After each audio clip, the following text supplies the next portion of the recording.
அசோக் செல்வன் எத்தனை படங்கள், அவரும் ஒரு படம் தயாரிச்சிருக்காரு. அந்த படத்தில் எவ்வளவு பிரச்சனை அவங்களுக்கும் தெரியும்.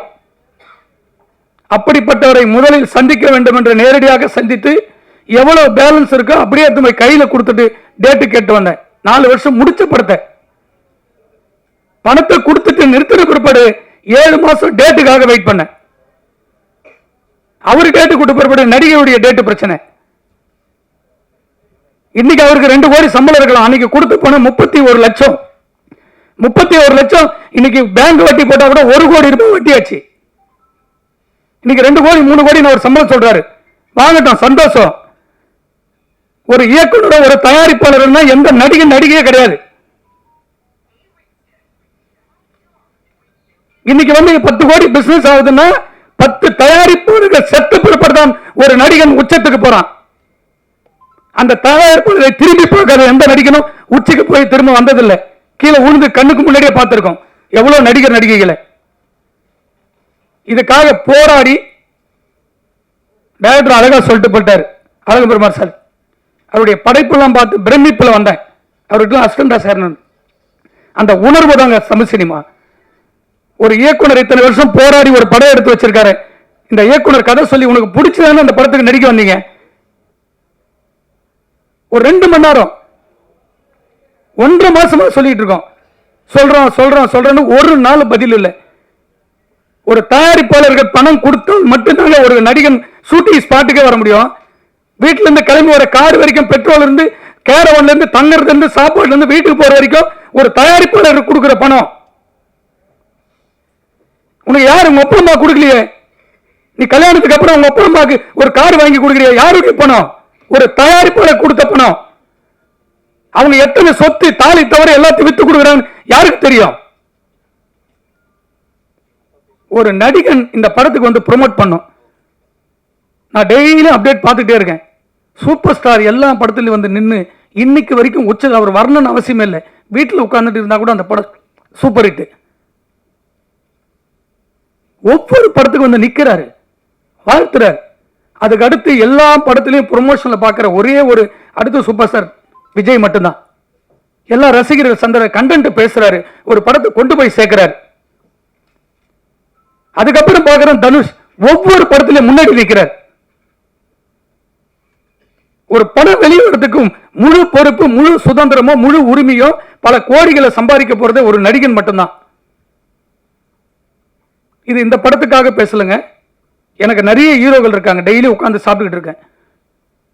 அவங்களும் எல்லாம் இறங்கி இந்த படம் வெளியே வரணும் போராடுறாங்க. லாஸ்டா ஒரு படம் பார்த்தங்க, வாஸ்கோட காமான்னு ஒரு படம். அவர் ஒரு 6 வருஷமா ஒரு படத்தை வரணும்னு ஒவ்வொரு நாளும் பேசுறாரு. இன்னைக்கு கூட போய் இந்த ஃபங்க்ஷனுக்கு வருது, ஒரு ப்ரொமோஷன் சாங் விடுறதுக்காக ஓடுறாப்ல ஒரு ஹீரோ. ஒரு இயக்குனருக்கு பெரிய பக்கபலமே ஒரு நடிகர்கள். இவங்கெல்லாம் இருந்தாதான் ஒரு தயாரிப்பாளர்களுக்கு ஒரு பெரிய உத்வேகம் வரும். இதெல்லாம் ஏன் சொல்றேன்னா, ஒரு படம் வெற்றி படம் அமைந்த புறப்படும்.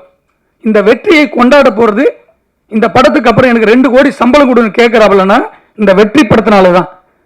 இந்த வெற்றி படத்தை இயக்கி இருக்கக்கூடிய பாலாஜி நல்ல படம் எடுக்கலையா உனக்கு எப்படி 2 கோடி வரும்?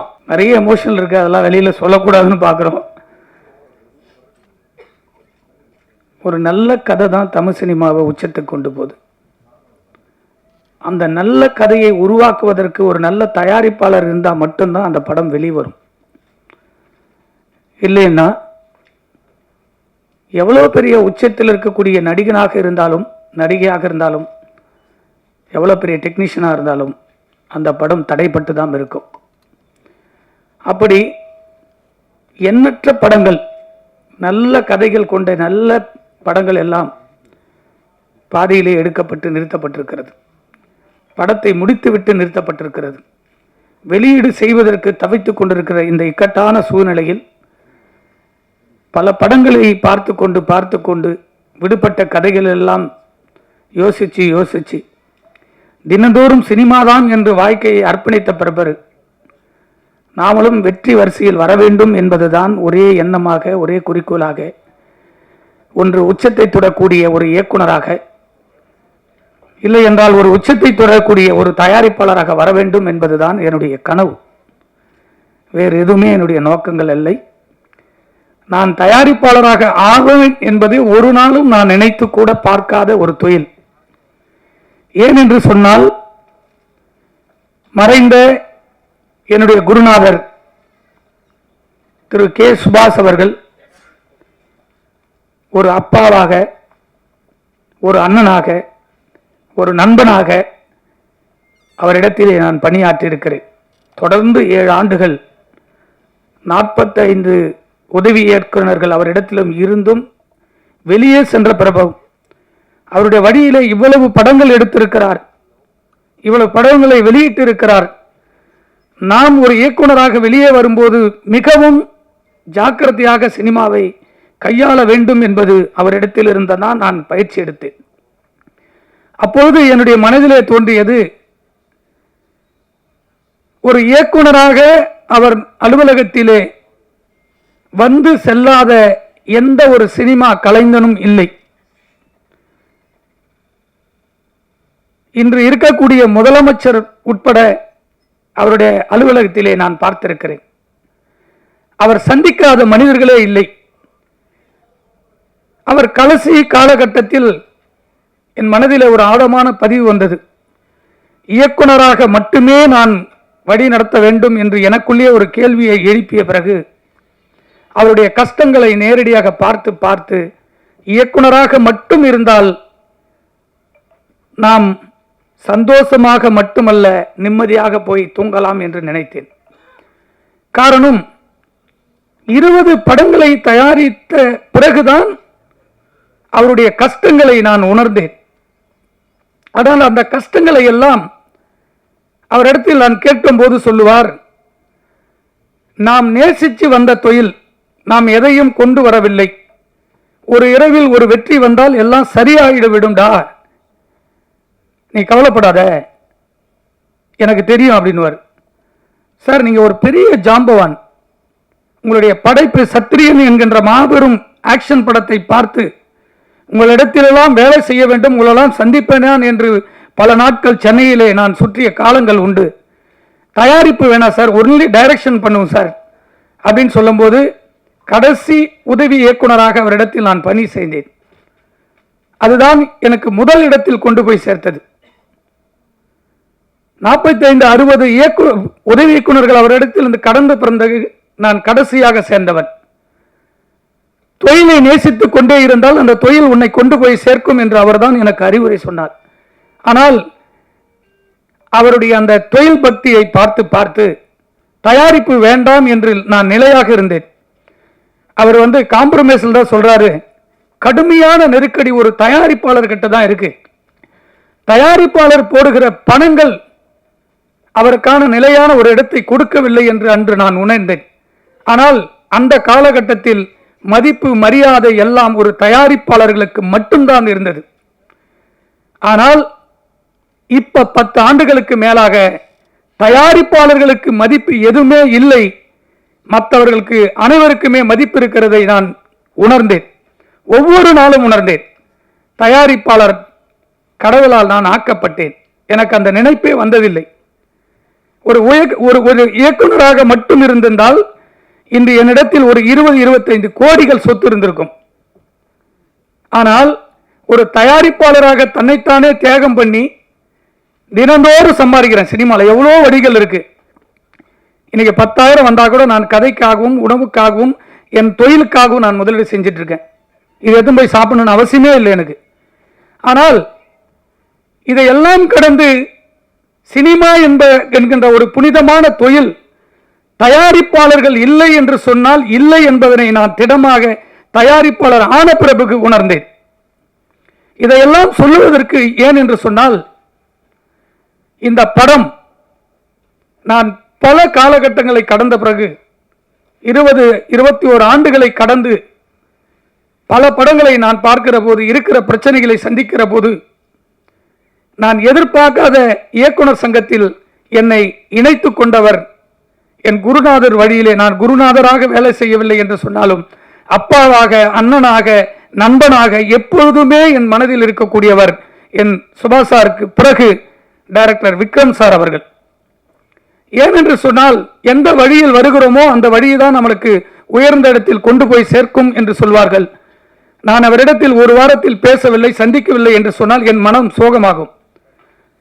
நேற்று இரவு தொலைபேசியில் சொல்லி, இந்த படம் மாபெரும் வெற்றியாக அமையும், உன்னுடைய எல்லா இடத்திலும் நான் இருப்பேன், என்னால் இப்ப வர இயலவில்லை, எனக்கு உடல்நிலை சரியில்லை என்று திரு விக்ரம் சார் சொல்லுகிற போது எனக்கு நேற்றிரவு மனது வலித்தது. எவ்வளவு பெரிய இயக்குனர், அவருடைய வாழ்த்தெல்லாம் கிடைக்க வேண்டும் என்று மட்டும்தான் நான் அவரிடத்தில் இன்று வரை ஒரு குருவாக, அண்ணனாக, நண்பனாகவும் அவரிடத்தில் சென்று கொண்டிருக்கிறேன்.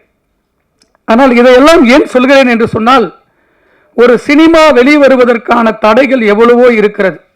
இந்த 20-21 ஆண்டுகளை கடந்த பிறகு நிறைய படங்களை பார்க்க ஆரம்பித்தேன். இயக்குனர் சங்கத்தில் 10 ஆண்டுகளுக்கு மேல் அப்படியே பதவியில் அப்படியே செல்ல செல்ல செல்ல என்னுடைய அனுபவத்தை கற்றுக்கொண்டேன். அந்த அனுபவம் எப்படி வந்தது என்று சொன்னால், நான் சினிமாவை நேசித்து என்னுடைய கிராமத்தில் இருந்து நான் வந்தது அண்ணன் செல்வமணி அவர்களை சந்திக்க வேண்டும் என்பதுதான் எனக்கு கனவாக வந்தேன். 93 அவரை சந்திப்பதற்காக நான் வந்தேன். சந்திக்க முடிக்கவில்லை. திரும்ப +2 முடிச்சுட்டு அவரை சந்திக்க வேண்டும் என்ற ஆவலோடு அவரை தொடர்பு கொள்வதற்கு எனக்கு வழி தெரியவில்லை. ஆனால் அவரிடத்தில் இருந்த கேமராமேன் அவர் வீட்டுக்கே நேரடியாக சந்தித்து, உங்க ஊர் பக்கத்தில் நான் இருக்கேன், அண்ணனை சந்திக்க வேண்டும் என்று கேட்டேன். அவரும் இந்தியில் பிஸியா இருந்ததனால் 3 ஆண்டுகள் தொடர்பிலே நான் செல்ல முடியவில்லை. இதையெல்லாம் ஏன் சொல்லுகிறேன் என்று சொன்னால், அப்படிப்பட்ட மாபெரும் வெற்றிகளை கொடுத்த அண்ணன் செல்வமணி அவர்களை சந்திப்பதற்கும், அவரோடு இணைந்து நான் வேலை செய்வதற்கும், அவரோடு பயணிப்பதற்கும் இந்த இயக்குனர் என்கின்ற அவதாரம், இயக்குனர் சங்கம் என்ற அவதாரம் தான் இந்த சினிமாவை நேசித்ததினால் எனக்கு வழியை ஏற்படுத்தி கொடுத்தது. எந்த தொழிலை நாம் உண்மையாகவும் நேர்மையாகவும் நேசிக்கிறோமோ அந்த தொழில் ஒரு நாள் நம்மளை உச்சியில் கொண்டு போய் சேர்க்கும் என்பது என்னுடைய எண்ணம். அதன் பிறகு இந்த 4 ஆண்டுகளில் கொரோனா காலகட்டத்தில் சந்திக்காத பிரச்சனைகளை எல்லாம் இந்த கொரோனாவில் நான் சந்தித்தேன். அந்த சந்திப்பை ஒரு ஆரோக்கியமான சினிமாவுக்காக தியாகம் செய்தேன். அப்படி தியாகம் செய்கிற காலகட்டத்தில் தான் இந்த படத்தை ஒரே ஷெட்டில் முடித்திருக்கக்கூடிய என்னுடைய நண்பர் சுதாகர் அவர்கள் இந்த படத்தை என்னிடத்தில் வந்து சொன்னார். ஆனால் நான் ஒரு படத்தை முடிச்சிட்டு இருக்கேன், எனக்கு வழி தெரியல, இன்னும் 1 கோடி இருந்தால் முடிக்க முடியும்.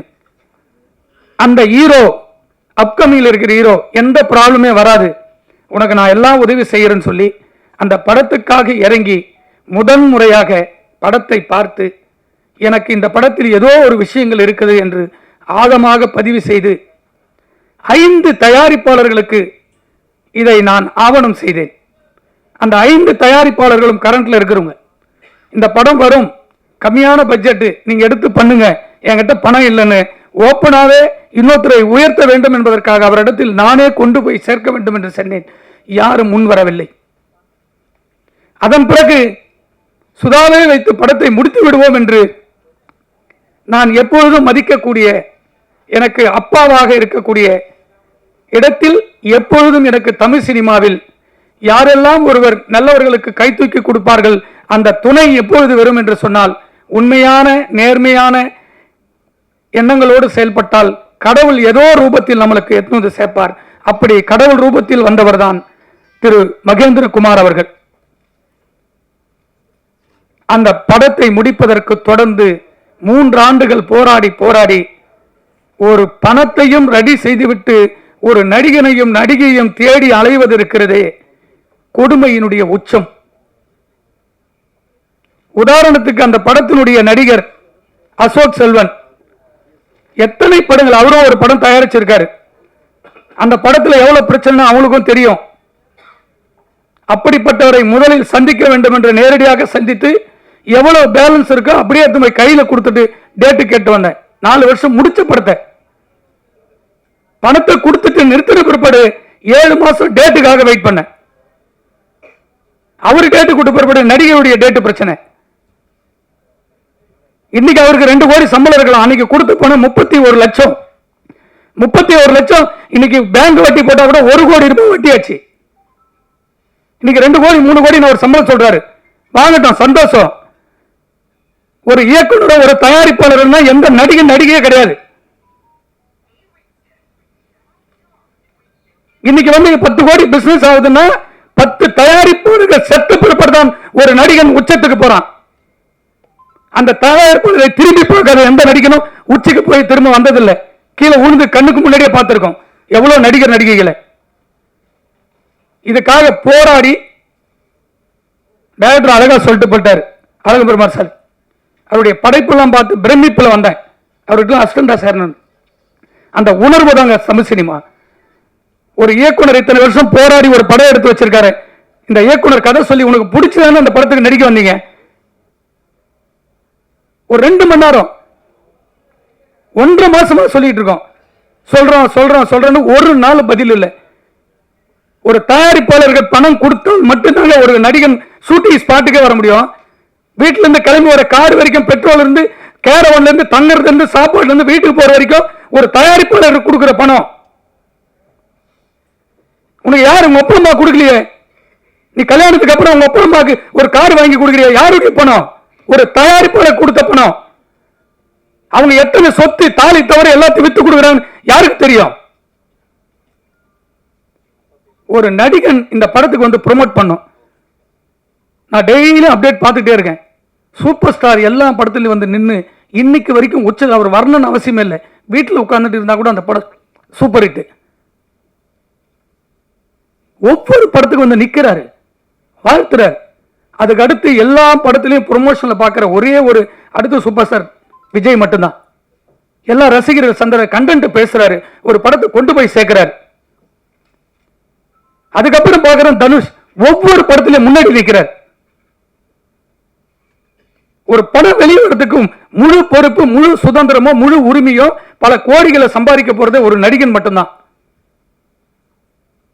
இது இந்த படத்துக்காக பேசலங்க. எனக்கு நிறைய ஹீரோக்கள் இருக்காங்க, டெய்லி உட்கார்ந்து சாப்பிட்டுக்கிட்டு இருக்கேன். அவங்களும் எல்லாம் இறங்கி இந்த படம் வெளியே வரணும் போராடுறாங்க. லாஸ்டா ஒரு படம் பார்த்தங்க, வாஸ்கோட காமான்னு ஒரு படம். அவர் ஒரு 6 வருஷமா ஒரு படத்தை வரணும்னு ஒவ்வொரு நாளும் பேசுறாரு. இன்னைக்கு கூட போய் இந்த ஃபங்க்ஷனுக்கு வருது, ஒரு ப்ரொமோஷன் சாங் விடுறதுக்காக ஓடுறாப்ல ஒரு ஹீரோ. ஒரு இயக்குனருக்கு பெரிய பக்கபலமே ஒரு நடிகர்கள்.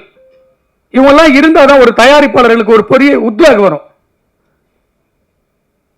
இதெல்லாம் ஏன் சொல்றேன்னா, ஒரு படம் வெற்றி படம் அமைந்த பிறப்படும்.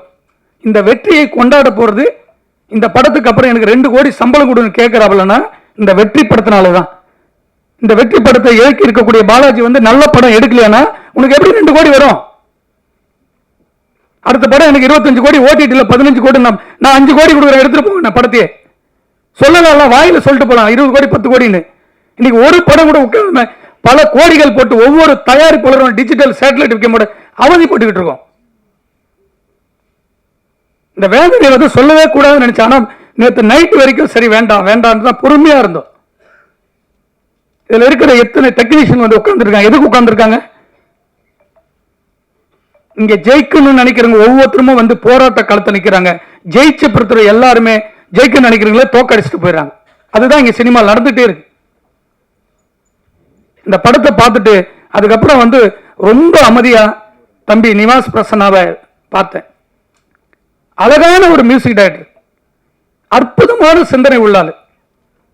ஒரு நாள் கூட நெகட்டிவாவே பேச மாட்டாப்ல. ஆனா வந்துருனேன், சூப்பரா வந்துடுறேன், அப்படி ஒரு எனர்ஜி கொடுக்குறேங்க. அது போல ஒரு டெக்னீஷியன்லாம் இந்த படத்தில் இருக்கும்போது தான் ஒரு பெரிய படமாக வெளியே வருவதற்கு பெரிய உத்வேகம் இருக்கு. எல்லா படம் வாங்கல ஒரு நம்பிக்கை வரணும்னா இந்த படத்தில் சொல்றவங்க தான். இந்த அலெக்சாண்டர் படம் பார்த்துட்டு சொல்றாருன்னா அவர் அதுக்கு பிடிச்சுதான் பேசுறார். இதையெல்லாம் ஏன் சொல்றேன்னா, ஒவ்வொரு நடிகனும் தான் படத்தில் கமிட் ஆகிறவங்க அத்தனை பேரும் வந்து அந்த படத்துக்கு வரணும்னு சொல்லி தயாரிப்பாளர் சங்கம், நடப்பு சங்கம், சிவான் இருக்காரு, ராஜன் இருக்காரு, செல்லுமணியன் இருக்காரு, தயவு செஞ்சு இந்த மேடையிலே கோரிக்கை வைக்கிறேன். ஒரு படத்தில் நடிச்சு அவங்களுக்கு சம்பளம் தான் கேட்க நாங்க கொடுத்துட்டு போறோம்.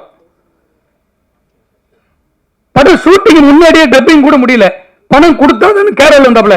படத்தை நைட்டோட நைட்டு வாங்கி எடுத்து போய் பணத்தை கொடுத்தோம். 4 மணி நேரம் ஷூட்டிங், 8 லட்சம் ரூபாய் செலவு போச்சு. அந்த 8 லட்சம் ரூபாய் கொடுக்க முடியுமா அசோக் செல்வனவை? இதையெல்லாம் மீறி திரும்ப வந்து ஒரு படத்தை எடுத்து முடிச்சு வரும்போது ஒரு இயக்குனரோட பக்கபலமா இருந்து அந்த படத்துக்கு எல்லா இடத்துலயும் வந்து நிக்கணும் ப்ரொமோஷனுக்கு. இது எனக்காக சொல்ல, எல்லா படத்துக்கும் எல்லா நடிகர்களும் ஒத்துழைப்பு கொடுக்கணும்ன்றதான் என்னுடைய எண்ணம். இது என்னுடைய படத்துக்குன்னு நான் சொல்லவே வரல. போன் எடுக்காத நடிகர் எதுக்குங்க? மேனேஜர் வைங்க, இல்ல மேனேஜர் ரெஸ்பான்ஸ் பண்ண சொல்லுங்க. ஒவ்வொருத்தருக்கும் 50,000 பேட்டா வரணும்னு 50,000 வேணுன்றீங்க. யாருக்கிட்ட பேசுறது? ஒன்னு இயக்குநர்கிட்ட பேசணும், இல்ல தயாரிப்பாளர்கிட்ட பேசணும். உங்க ப்ராப்ளம் என்னன்னு சொன்னா அதை சால்வ் பண்ணுவோம்.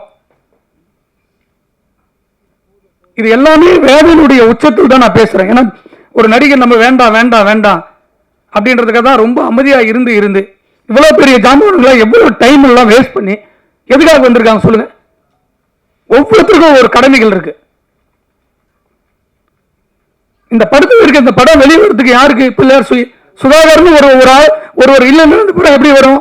ஆரம்பிச்சிருக்க முடியாது. தான் ஸ்கிரிப்டை தூக்கிட்டு போய் பாலாஜி எத்தனை வருஷத்துக்காக போராடுறாரு. அவர் இந்த படத்தை தூக்கி போட்டு வேற படத்துக்கு போயிருக்கலாமே. போய் கடைசி வரைக்கும் இருக்காரு. இந்த படத்தை வராத படத்தை வரும் நம்பிக்கையில் எப்படி மகேந்திரகுமார் கேட்டு உடனே பணம் கொடுக்குறாரு எனக்கு. 3 படம் ஃபர்ஸ்ட் படம் தீ நகர் எடுத்தேன். தயாரிப்பாளர் ஒரு நாளும் வரவே மாட்டார்.